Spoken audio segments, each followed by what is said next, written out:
Welcome everybody who's on the call here. I can see a few more joining as we speak. My name is Craig Blair. I'm a co-founder here at Airtree and a partner. I've been at Venture for coming up to 20 years since I've been on a founder side 3 times. So I've sort of been where many of you are now, and that's building teams and raising money and shipping products and sometimes letting teams go. And so I guess I can see how valuable these sessions can be when you're in the seat trying to figure out how to build a business. Stacking the Odds is an interview series we're running fortnightly until December. We pretty passionately believe that as VCs, our job is to provide capital, obviously, but beyond that is to do a variety of things to help improve the odds for our founders and their teams of being successful. Also to be useful partners in the crazy journey you choose when you embark on being an entrepreneur. But in terms of stacking the odds in your favor and improving their chance of success, we're chatting with a bunch of people who've done their time. They've done their 10,000 hours. They're willing to share what they've learned, and we hope that will help you remove some guesswork and improve your chances of success. Today, we're speaking to Andrew Barnes. Andrew's a co-founder and CEO of Go1, which was founded in 2015. I guess over the last 7 years, it's really cemented itself as being a leader in the world of enterprise learning. Some pretty impressive stats just to bring that to light. On the last valuation round, they were valued at $2 billion. Their revenues are doubling year on year, which is impressive when you're starting, but it's super impressive with the scale that Go1's at. There are now 5 million learners taking courses on the platform. So it's a real scale play. And I think we're looking forward to hearing what Andrew's going to say today.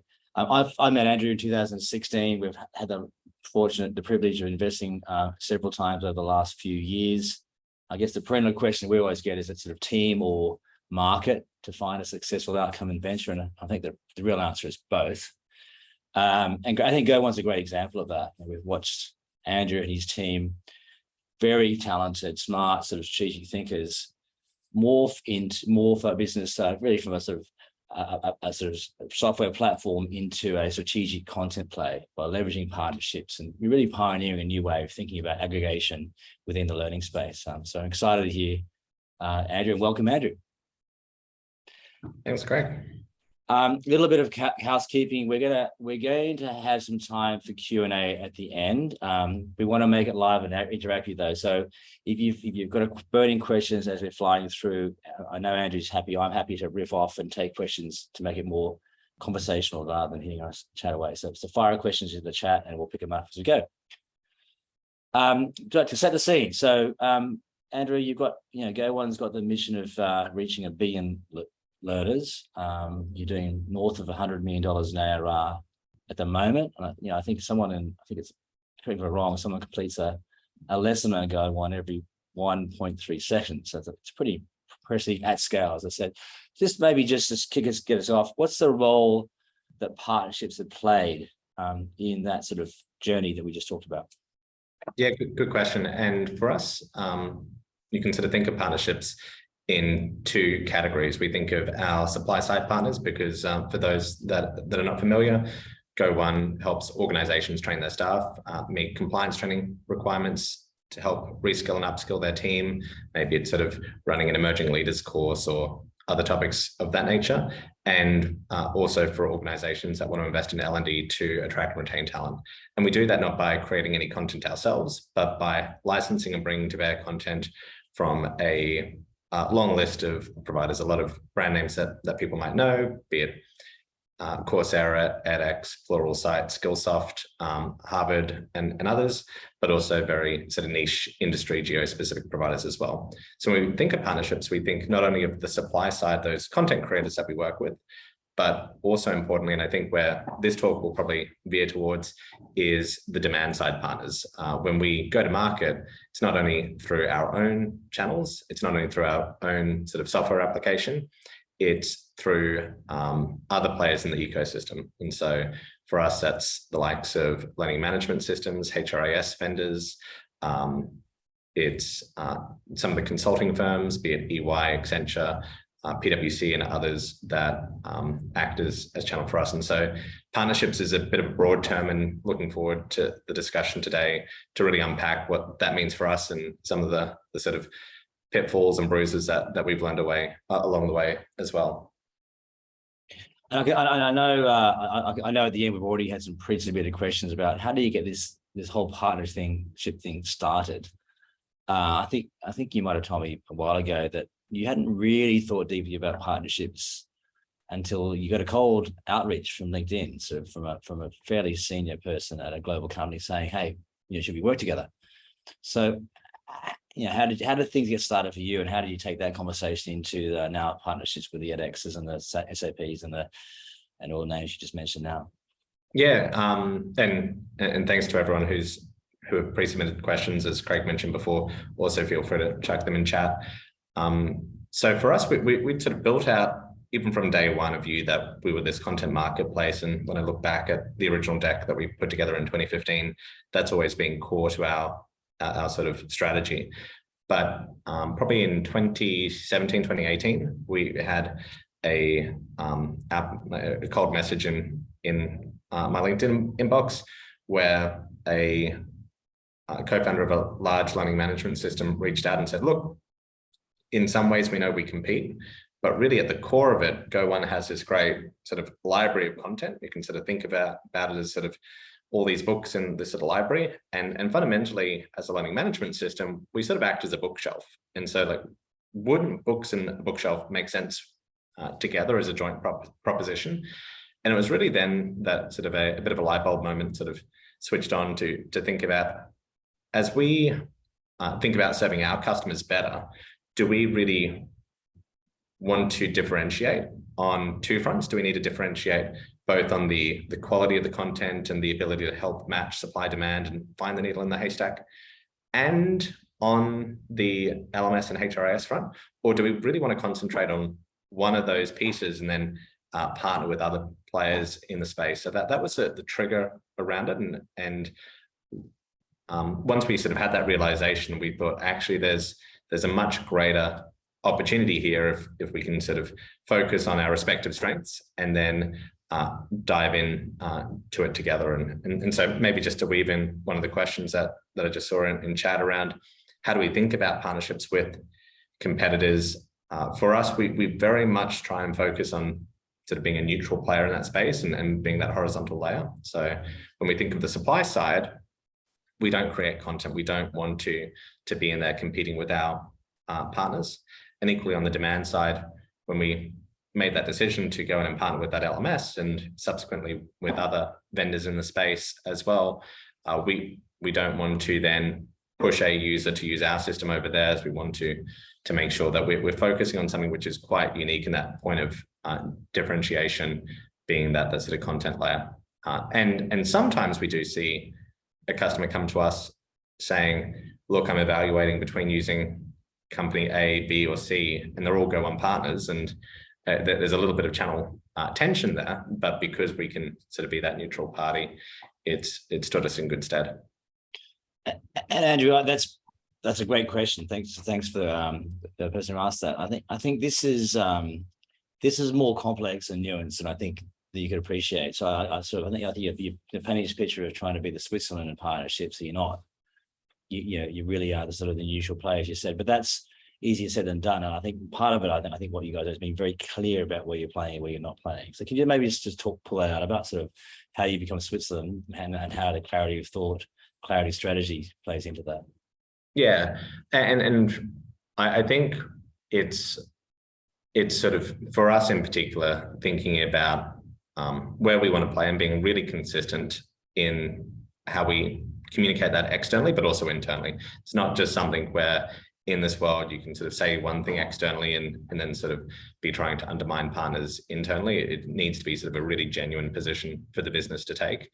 And it's simple things in some regards, such as that stance that we don't create content. And that's a really easy thing to say, but then in practice it becomes, quite difficult, particularly when you're talking to an enterprise customer and they're saying, look, we'd love to use you, but we'd love for Go1's help to build out A, B, and C for us. What do we do in those situations? Ultimately, we can sort of funnel that through to our partners to work with. And then when it comes to some of our customers looking at our solution going, look, do I really need to use one of your LMS or LXP partners? Can't I just use Go1 in that regard? In many ways, certainly smaller businesses might be able to get away with that, but not trying to sort of vertically integrate into that space. And in other industries, that's the wrong strategy. In other industries, you don't want to be a horizontal solution. You do want to vertically integrate into what you're doing. And I think we're able to take this position and say, this is our strategy, we're going to stick with it.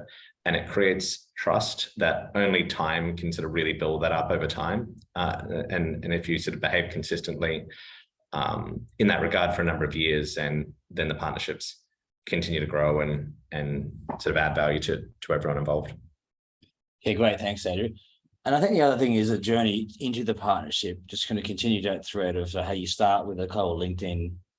You took that, but then I think that you've talked a lot in the past with me, and actually more broadly is be careful about doing partnerships before you figured out how to sell directly. Can you just talk about sort of how you think about that? Yeah, well, look, because and just to provide some numbers for everyone, in a given month, our partner channel will account for anywhere from 40 to 60% of our new bookings. And so it's a significant part of our business. And so we see millions and millions of dollars worth of sales come through our partner channel every month. And I think a lot of founders that I talk to get super excited about that and go, great, like all of our problems will be solved if we've got someone out there selling our product, giving us millions of dollars worth of sales and happy days. But I think it's really challenging to sort of jump to that point until you've done all the basics of like worked out product market fit, understood how to sort of message and sell the product yourself, because there's a lot of additional variables that come in that world. You can't sort of just expect because you've integrated with a third party that all of a sudden you're going to see this sort of tap turn on of leads and opportunities and customers coming through the door. So a heuristic that I've seen written about and heard before, and I think is sort of a useful heuristic, is really by the time you're getting to close to double-digit millions in certainly in a SaaS world, recurring revenue, then that's probably the point in time where you've demonstrated that you've got a level of product market fit, you've understood how to message, you've understood how to go to market, and then you can layer on a bit of a partner strategy. But if you're trying to do that day one, then it becomes really, really difficult to do because you're working out all these questions yourself. How are you expecting a partner where they're realistically going to be able to dedicate 5% of their attention and time at best to what you're doing, and they're not going to be able to solve those challenges for you? It's something that once you've solved, you can sort of scale through a channel like this in certain areas. But yeah, without having those solved, you're not going to be able to turn on this tap and just hope for the best. So a partner channel is not going to do the heavy lifting for you on your own go-to-market pricing, funnel management. It's an adjunct and an enhancer rather than a replacement. For sure, it's a multiplier. If you're multiplying from zero, then it's still going to be zero. And Annie, thanks for your question, Annie. I'm just figuring out when we can, as really around sort of how to navigate formal and informal partnership. I think it's a great question, by the way. I'm just looking at where we can throw that into the questions here. So can I just maybe hold that off for a second? Because I think there's maybe a place later on that we'll take this, so that'll fit in nicely. But thanks, Annie. I guess the last thing, Andrew, just really sort of setting the scene of partnerships is you really like what's not a partnership in the way you think about it. Like some of the things we talked about before is when is a partnership? What's the difference between a partnership and an integration, for example, and how are they different? Because I think people on this call will be thinking about partnerships in very different ways. Maybe you could talk a bit about those differences. Yeah, so maybe I'll focus mostly on the demand side of the equation, because if you're operating in a two-sided marketplace where, I don't know, you're Uber and you sort of call them partner drivers or whatnot, on the supply side, there's different dynamics there. But on the the demand side partners that are helping you access new customers, I think you're completely right. There's multiple variables to consider. One is sort of an axis when you consider go-to-market. Is the partner going to be referring business to you, reselling business, co-selling business? What does that go-to-market motion look like? And then on the product side, you can have a very sort of simple, like zero integration, some form of integration, or even in some instances where it's an OEM style model. And any one of those is fine, but I think it's being really clear around the impact and scale of impact will sort of differ dramatically on those different axes. So maybe to pick a different example outside of Go1, imagine your Shopify and your Stripe, those two sort of businesses. Stripe as a payment processor goes, great, we want to have more merchants using us, more retailers using Stripe to do payment processing. Let's do a partnership agreement with Shopify, where anyone who's using Shopify can get Stripe to do their payment processing. And so you can imagine if Stripe just sort of did a simple referral agreement, I suspect there'd be very little volume that would come through to Stripe in that regard. But Stripe went that extra effort and integrated deeply in an OEM basis that if you're using Shop Pay, if you're using any of those other products, by virtue of that, you're getting Stripe to do your payment processing. And there's a huge amount of volume that would then come through that partnership because it's lowered the barriers to entry for customers, frictions removed from it all. And it's both a combination of that go-to-market being effectively a resell go-to-market, and on the product side, more of an OEM default embedded. We sometimes call it internally sort of default on partnerships, where you want really 100% of the end customers coming forward and engaging with your product through that partner if you can ideally get that. I guess that's where, well, I don't put words in your mouth, but partnership not a one way. It's a two-way exchange of value, and in that case, it's very much your Stripe in that case obviously seeing value, but also the merchant or the integration partners seeing it because their products being enhanced as well. I think I just want a few questions here. I want to get to Andy's question because I think we want to get to, okay, well, a lot of people here are early stages, they're trying to get going, and you talked about LinkedIn, you talked about how to, so I guess I'm interested in talking about where you went from that LinkedIn cold outreach to these the first few partnerships. How do they actually work? How do you actually start that journey? And I think Andy's got a great question around sort of when were the informal sort of relationship partnerships and how do they sort of flip into formal long-term partnerships? Yeah, well, and probably segues really well from that framework that I was sharing before. You can imagine that go-to-market motion being one where it's really light touch. Hey, maybe we'll send you a referral because we know who you are. We think that you provide great service and our customers might jointly value that. Great. In that regard, you probably don't even need any agreement in place. And in fact, like I'll refer businesses that I come across where I know that they could leverage someone else's services all the time. And if you do something that's really valuable, then you'll just see that emerge organically. But as you sort of move from referral to sort of resell and other things, it becomes much more of an intentional exercise. And I'd say the same is true on that product side. If there's no integration, then it becomes really easy. But by the time you're asking for the partner to commit resources on their product roadmap, then it's and particularly, it's not just a product roadmap question, it'll often become a strategic decision for the company to go, do we want to partner with you? Or do we want to build it ourselves? And so there's sort of often an adage in M&A to think of buy, build, partner. And if you think about that, when you're partnering with an organization, if it's going to work out for the long term, hopefully they've decided that they're not going to just do that partnership with you for a short period of time, learn from it, and then build it out themselves and sort of cut you out of that equation. So it becomes quite a strategic decision for both businesses, how you operate together. So probably adding to your sort of question, I think you can start in a really informal capacity to do some light things together. But if it's going to be anything that's really meaningful for both businesses, it tends to get it's worth being explicit on all of those points relatively early on. So therefore you can sort of think about, okay, what does that go-to-market motion look like? How do we think about channel conflict if we've got the partner sales rep in a deal and your own sales rep in a deal? Who wins it? How do you do commissions through to, okay, is this something that we're going to be putting joint engineering time behind as well? And how do you, and I'm interested in that question, like when can a partnership start off well, but you end up getting squeezed out because they can build it themselves? It's a perennial issue for small startups when they're dealing with large platform. I know from experience, tracking over to Cupertino and talking to Apple about partnerships is a very scary prospect. Yeah. Well, how do you think those steps ahead? How do you think about when do we partnership and when is this too risky because they can build this themselves? How do you get that answer? Yeah, I was listening. Speaking of Apple as an example, I was listening to an interview with Drew Houston, the founder and CEO of Dropbox, and he was recalling a conversation that he was having with Steve Jobs, and Steve was saying, "Look, we really like Dropbox. We want to acquire you. We don't want to partner. We want to acquire it. And if you think of that buy, build, partner," Steve was saying, "Look, we think you've got a good business. Let's buy you." Drew's response was, "No, we'd prefer to partner.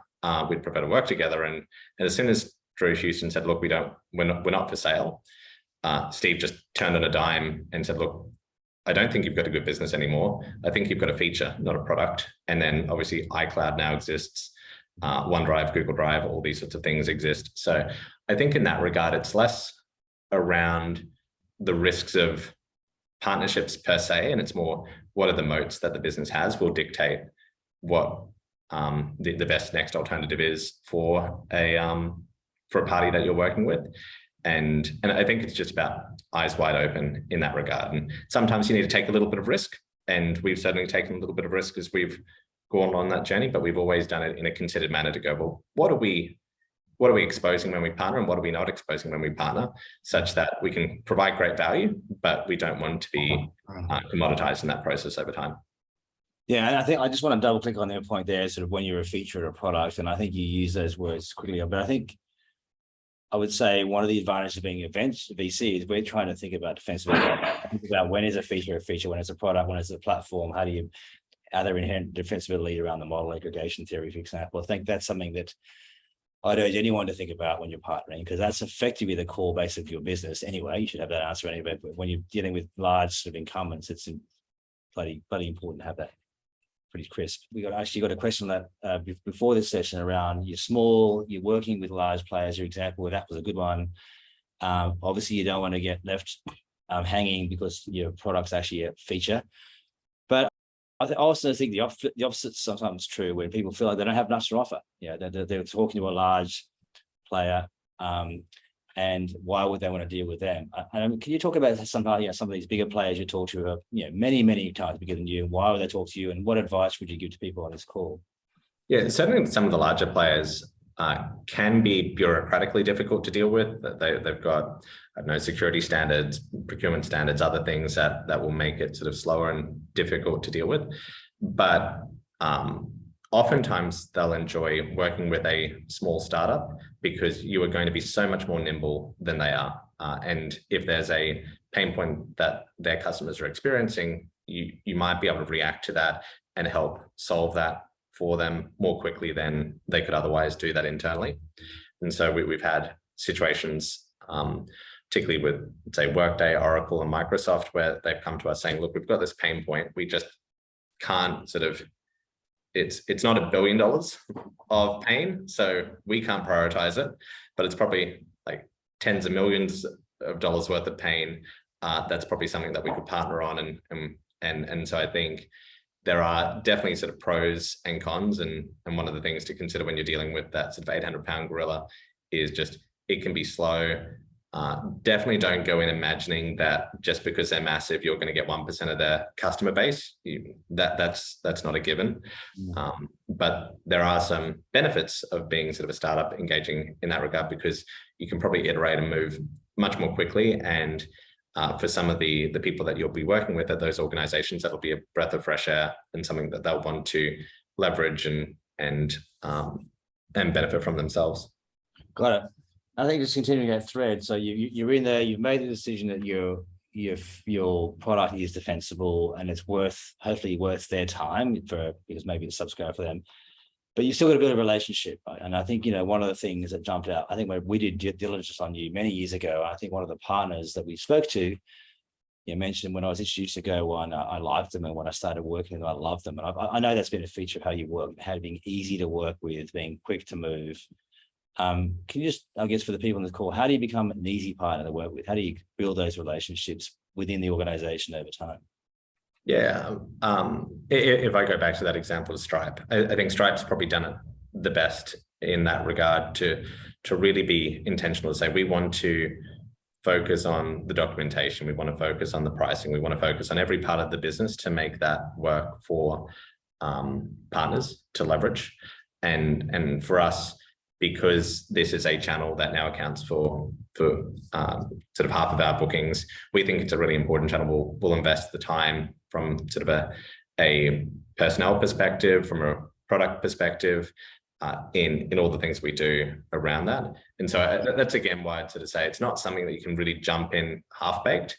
I think in a lot of these conversations, when you're sort of working with a partner of any size, but particularly a large partner, if you sort of go in with sort of a 20% effort, you're probably guaranteed to lose the business. So it's better just not to even start than to dabble. If you're sort of dabbling with it, it's just guaranteed not to work. But if you say, this is really important, we're going to have a really core focus on it, then that's where you get sort of a bit of a chance to succeed. And for us, for a variety of reasons, and maybe we can sort of go to Dylan's question around sort of unit economics and how that sort of plays out with the partner channel, but both from a channel efficiency perspective, but also from a strategic perspective, as you were saying, Craig, about making sure that we aggregate the demand side. We thought this was super important, so therefore we could put the resources and the energy behind it. And I think that means that the partner has a great experience, fantastic, you generate success, because if the partner's not having a great experience, I can guarantee you they're not going to put you in front of their customers. Yeah, interesting. I like the kind of the resourcing, how you resource it and what sort of DNA you need to make that successful. But I do agree. Dylan's got a good question here. I want to flip to sort of, so you've got your own channels working because you need to get it working first. You've figured out how partnerships fits within your overall strategy. You're very clear about why it's defensible. But then I guess Dylan's question is a good one. Like, okay, well, in a go-to-market sense, like how do you think about economics, unit economics, particularly when there's fixed costs to allocate? How does that work? Yeah, and I think you hit the nail on the head. With any, if you think about selling into different segments of the market, you might be selling into a consumer. You probably want to make sure that your cost of acquisition is really low if you're selling into individuals. If you're selling into a small or medium business, maybe you can spend tens of dollars, maybe even $100 in sort of CAC. As you sort of get into mid-market and enterprise, then you can sort of invest a lot more. And I'd say, depending on where the partner channel sits and the size of the partners, for us, we've got many partners that are multi-millions of dollars in ACV that come in the door for us. You can go, okay, well, what's a deal that's going to perpetually generate $5-10 million of new sales every year worth to us? It's worth quite a lot. But there's a lot of effort, as I mentioned before, both on the go-to-market negotiation side and the product integration side to do it. And so I think before you sort of dive in and start sort of investing a lot of effort around it, it is good to sort of build it out in a bit of a stepwise motion. And then I think it is a case of going, well, what are the ways that you're incentivizing your partner?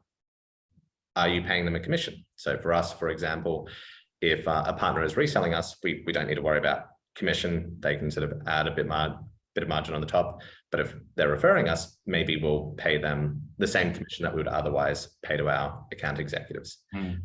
But if you think of that from a unit economics perspective, just on that incremental marginal sale, you might have a $100 sale, and with the partner channel, you're still paying, I don't know, a 10-20% commission, but you don't have the labor cost anymore that would otherwise go into your sales and marketing spend. So you've got this sort of much better efficiency from that partner channel because, or maybe you've got the account executive involved, but instead of doing one deal a week, they can do 3 or 4 deals a week because they can just be much more productive getting warm leads coming through to them. So I think thinking about the unit economics, both on that sort of marginal basis, which is the basis of unit economics, but also understanding that similar to how you'll have different sort of propensities to invest for different segments of the market, there might be a much higher fixed cost, much longer lead time as well. You're unlikely, you might be able to currently do a sales deal. Our sales cycle is about 90 days on average. You won't see a partner stood up in 90 days. It takes 6 months, 12 months, 18 months to sort of stand up those partnerships. And so do you allocate the fixed cost in your partnership team across the acquisition of partners, or I guess do you take that through the acquisition of partners and therefore the acquisition of the underlying customers? Well, we currently include all of that in sales and marketing. So that's something I think we certainly need to do a better job of explaining to actually there's this big fixed cost here, but then when you look at it, the sort of efficiency over time, here's how it sort of plays out. But we've tended to be relatively conservative in how we sort of approach things and just sort of chuck all the costs where they land. Otherwise, you might sort of think about it going, is it really a product investment if you're doing sort of that integration, all those sorts of things? But yeah, we've sort of had the view of going, if you stack it all in sales and marketing, even though you could sort of think about how you amortize it over time, in a worst case scenario, is it still good? And then great, if it's good there, then it should be even better as you play it out over time.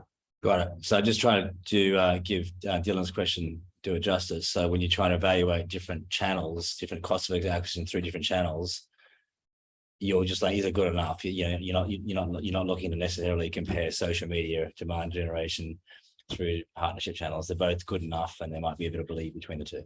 Yeah, and it's also that where do you put that incremental dollar? And so if you put an incremental dollar, then you'll see the channel efficiency and you'll choose which one to put it in. But sometimes you'll have 2 incremental dollars, and you know that you can't sort of stuff one channel with there's capacity constraints as well. And so it's going, okay, well, where are you doing those investments? And sometimes the two will benefit each other. So as we've sort of invested more in our marketing, then that's attracted more partners to us and whatnot as well. But yeah, I think, Dylan, to your question, definitely looking at the channel economics on a sort of channel by channel basis. And I've got a few questions here I'm trying to cover, just trying to jump into this in a logical way. I'm going to come back to this of when the partners just don't work. And a few questions here we'll come to in a second. Just saying on, when they do work and how you evaluate them, which is around economics. But also sometimes why do they work? I think Peter's got a question. Thanks, Peter. Like, what's in it for other content aggregators like a Coursera to come to the Go1 platform? Like, is it aggregation? Is it some technology? Why would they choose to work with you rather than go direct? Yeah, and look, you could ask the same question on the reverse. Why would a demand side player like an SAP or a Workday want to work with us versus going direct as well? And I think that's a really important question to have the answer about for any business. For our business, we always think about, for our content publishers, what's the incremental demand that they can access?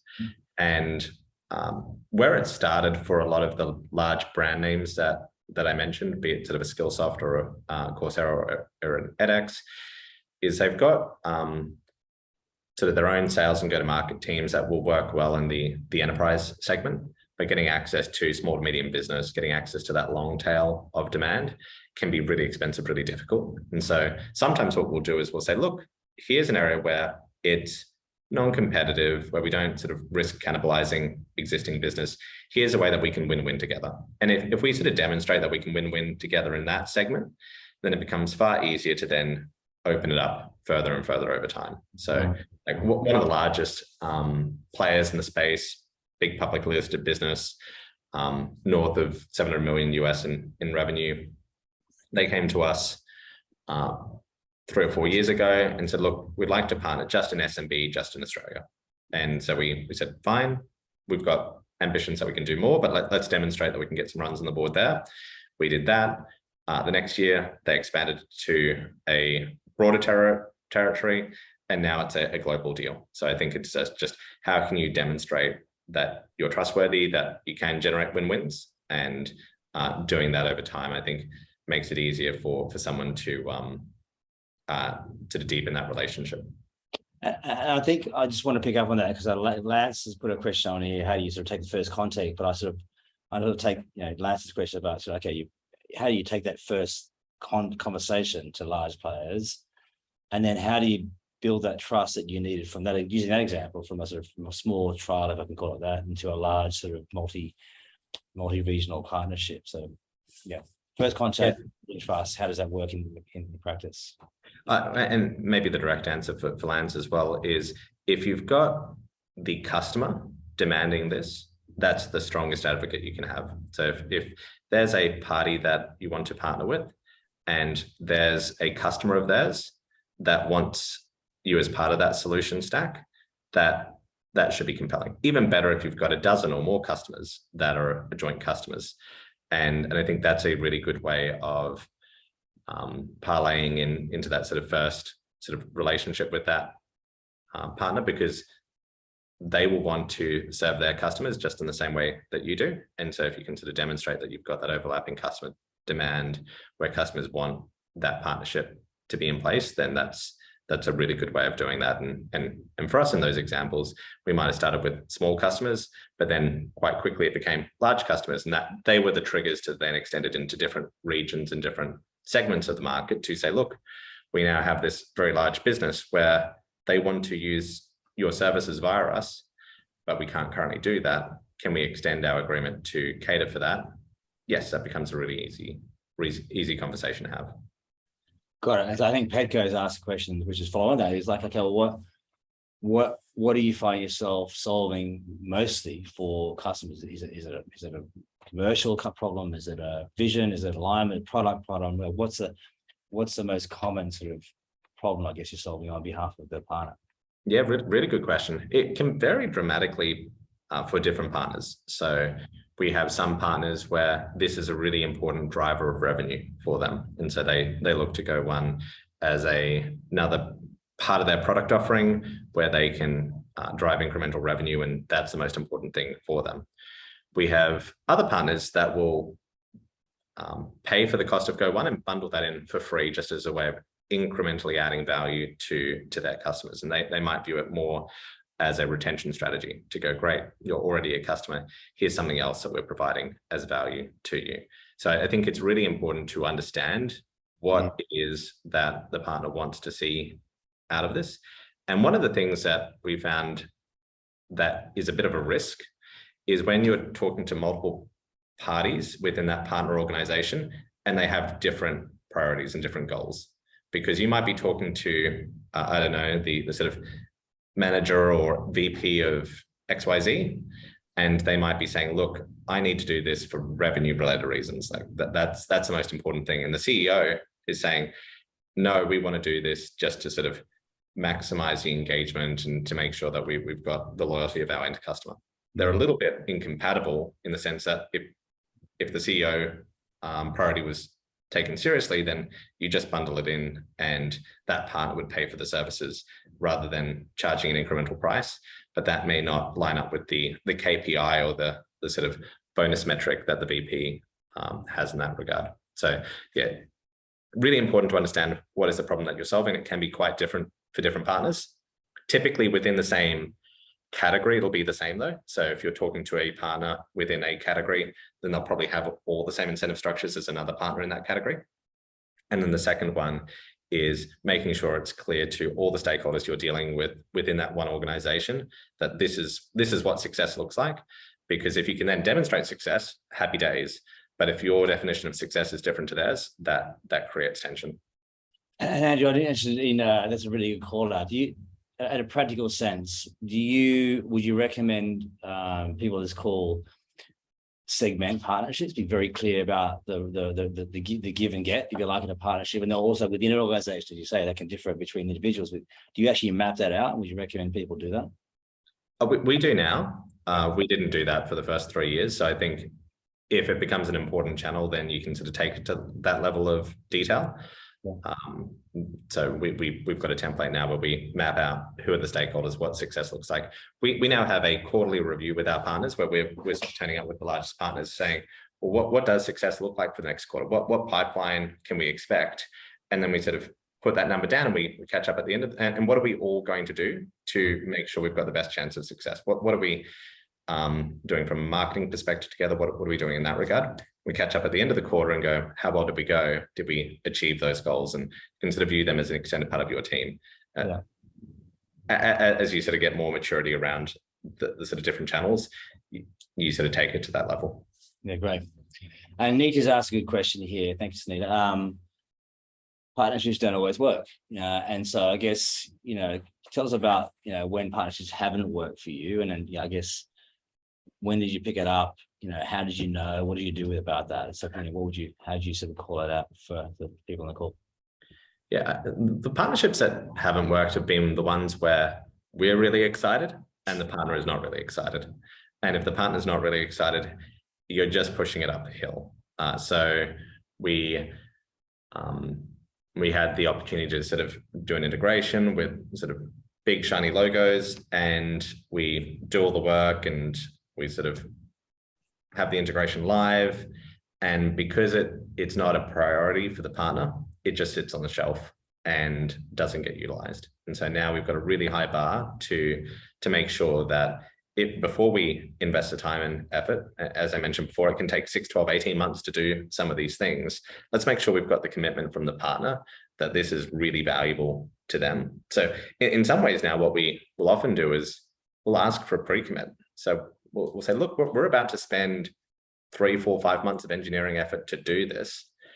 We want to make sure that you're committing to spend at least $500,000, $1 million, $2 million a year with us through this partnership. And we all hope that it'll be more than that and that we can generate more revenue for you and all those other things. But let's make sure we're on the same page and that both parties have skin in the game. And it doesn't necessarily need to be sort of a pre-commit, but yeah, in almost all the instances that we've seen a failure, it's been a case where we're the excited ones and the other party's not excited. So if they're not excited, just don't push it uphill.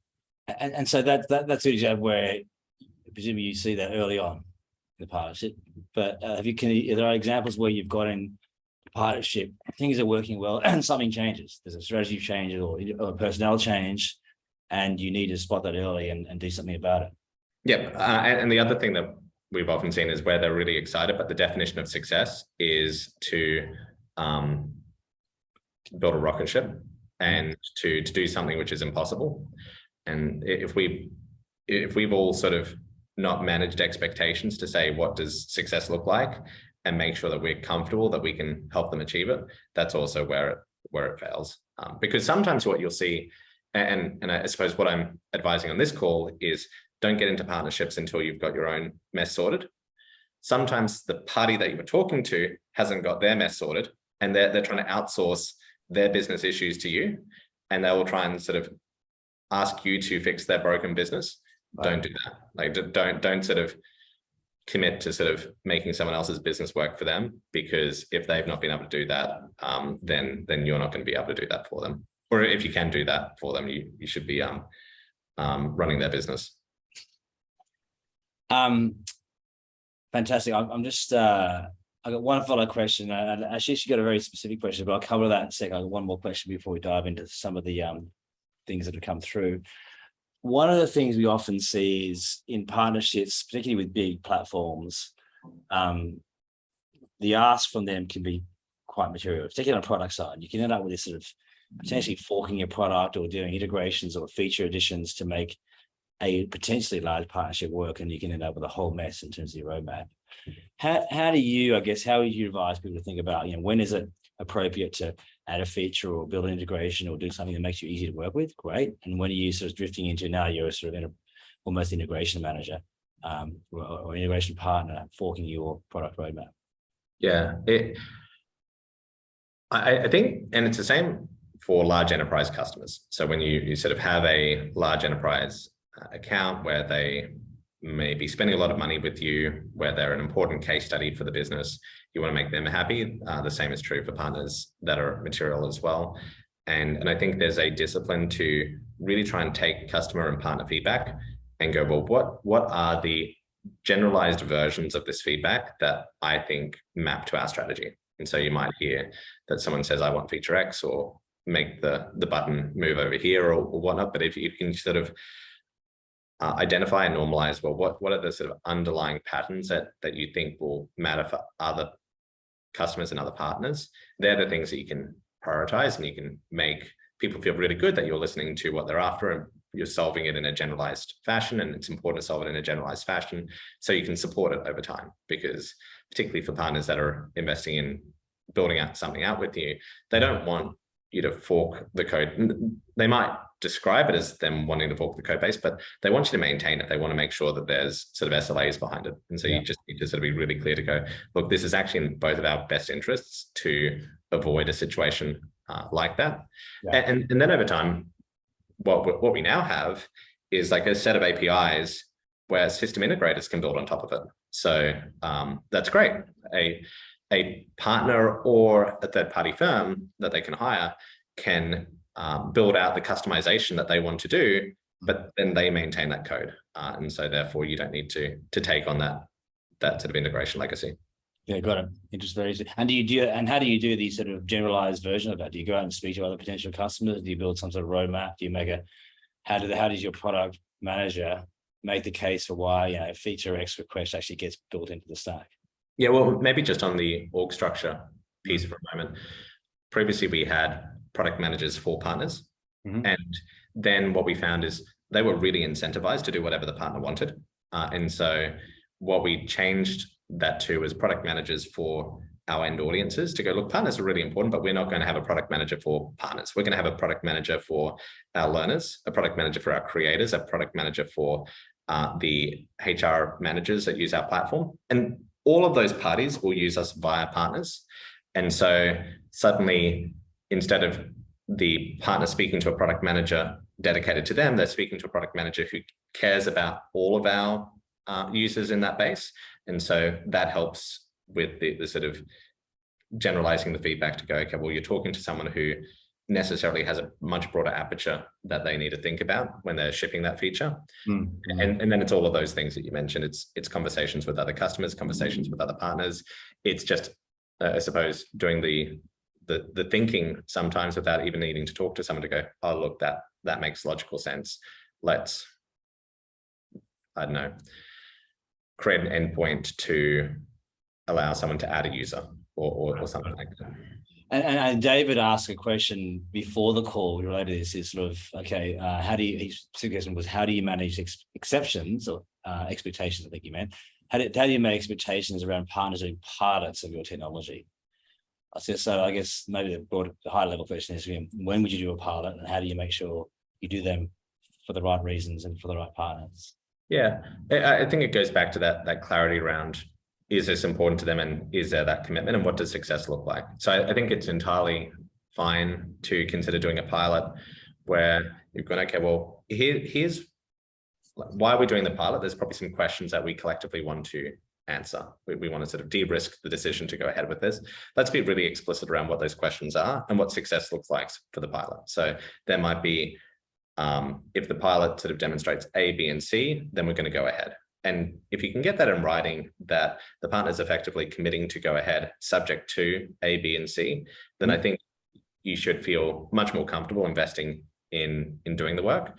Whereas if a partner is saying, oh, look, I'm unsure, happy to do a pilot, but it's really undefined, then it's a case of needing to please every whim on their side. And then that becomes a really difficult proposition to do because you don't know what's necessary to sort of get the green light to go ahead post that.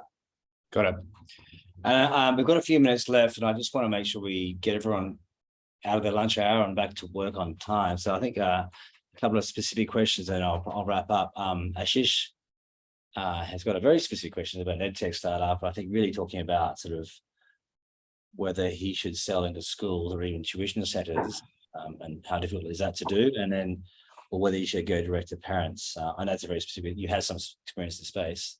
Do you have a view on that? I don't know if Ashish will like my answer or not.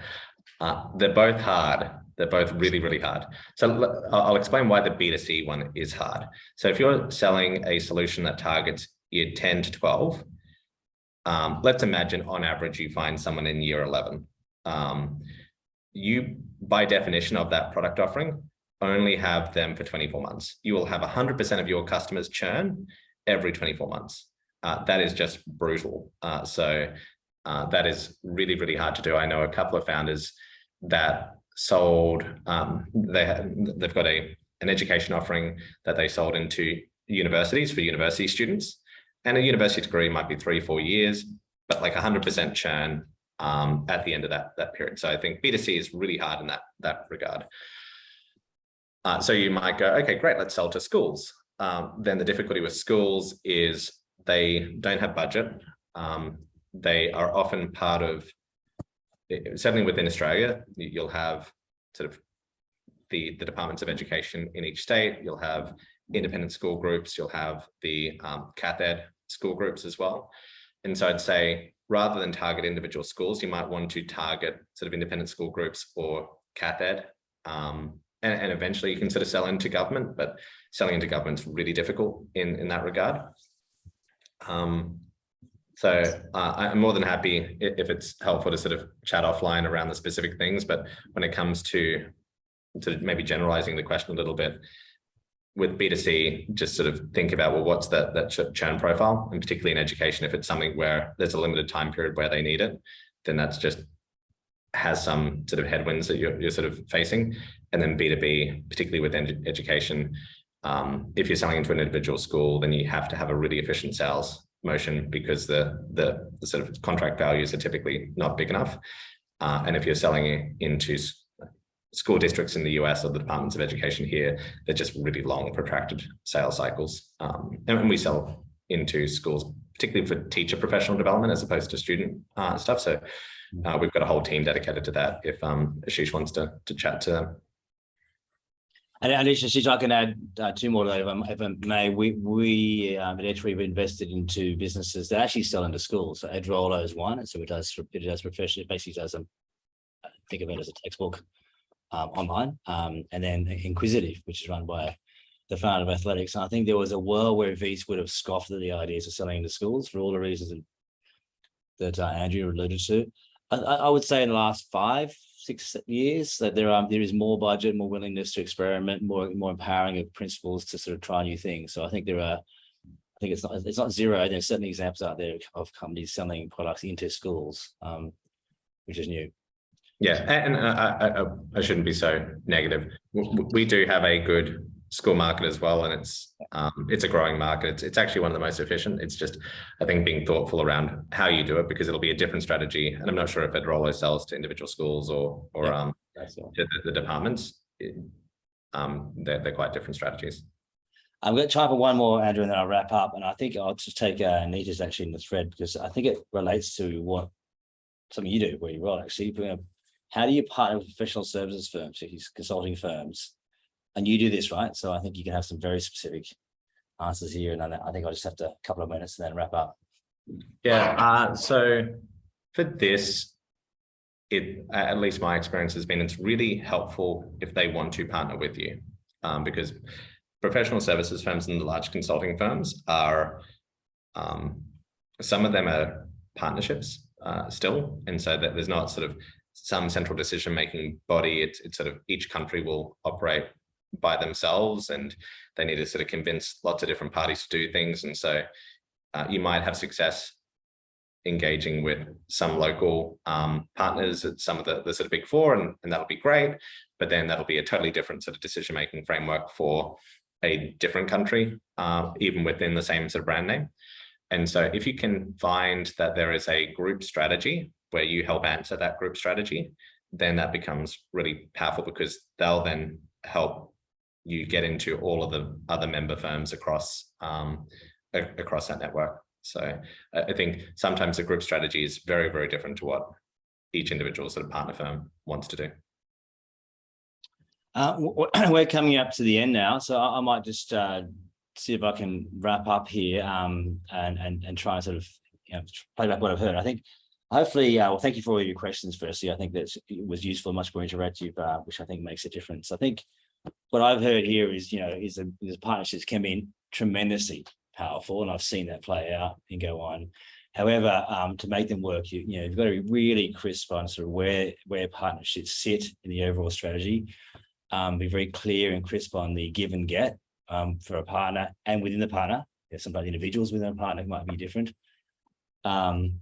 It's not a replacement for your own set of strategy, your own product roadmap, and it's not a replacement of their own strategy. It's got, you've got to sort of have your own act together. It's a multiplier for both sides. I think that's a pretty interesting insights. They don't always work.